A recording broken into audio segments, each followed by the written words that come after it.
ශ්‍රී ලංකාවට රෙහි අසත්‍ය තොරතුරු ඇතුළත් දරුස්මාන් වාර්තාවට සහ channel 4 වීඩියෝ පටයට එරෙහිව එක්සත් ජාතීන්ගේ සංවිධානයට බාර දීම සඳහා අත්සන් දසලක්ෂයක පෙත්සමක් සකස් කරේ. විදේශගත ශ්‍රී ලාංකිකයෝ මීට එක් වෙති. පෙත්සමට අත්සන් තැබීම කුවේට් දේශයෙන් නිකුත්දා ආරම්භ කෙරින.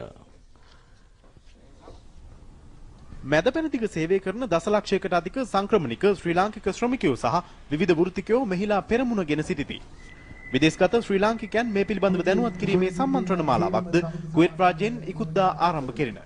එහි පළමු ජන හමුව කුවේට්ටි ශ්‍රී ලංකා තානාපති CAHM විජේරත්න මහතාගේ ප්‍රධානත්වයෙන් පැවැත්වින. විදේශගත කොටි හිතවාදීන්ගේ ශ්‍රී ලංකා විරෝධී ප්‍රචාරක ජාලයට මුහුණ දිය හැකි ශ්‍රී ලාංකික ප්‍රජාවක් සංවිධානය කිරීම මෙහි අරමුණයි.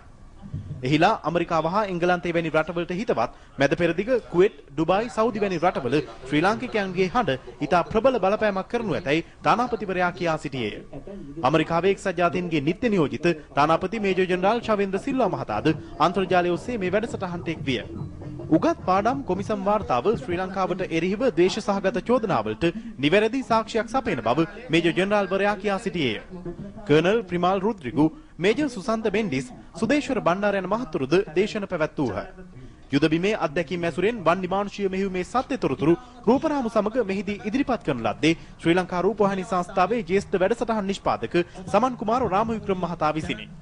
මැද පෙරදිග ශ්‍රී ලංකා සංවිධාන එකමුතුව පිහිටුවා ගැනුණු හෙළ ජනපෞර කුවේට්ටි ශ්‍රී ලංකා තානාපති කාර්යාලය සහ ආරක්ෂක අමාත්‍යාංශයේ ඒකාබද්ධව වැඩසටහන සංවිධානය කෙරෙන.